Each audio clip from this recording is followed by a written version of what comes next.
Welcome to the channel. Today we are going to explore how to change the temperature units in the Strava app on your phone. Whether you prefer Celsius or Fahrenheit, this video will guide you through the process in a clear and easy-to-follow way. First, open the Strava app on your phone. Next, look at the bottom and tap on the U icon on the right side. Then, take a look at the upper part of the screen and tap the Settings icon. After that, scroll through the Settings menu and select Display. Once you are in the display settings, find the temperature option and click on it. Now, you can choose your preferred unit of temperature, either Celsius or Fahrenheit, depending on your personal preference.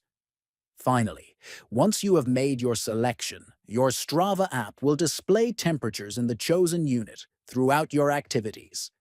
If you found this video helpful, make sure to subscribe to the channel, like the video, and share it with others.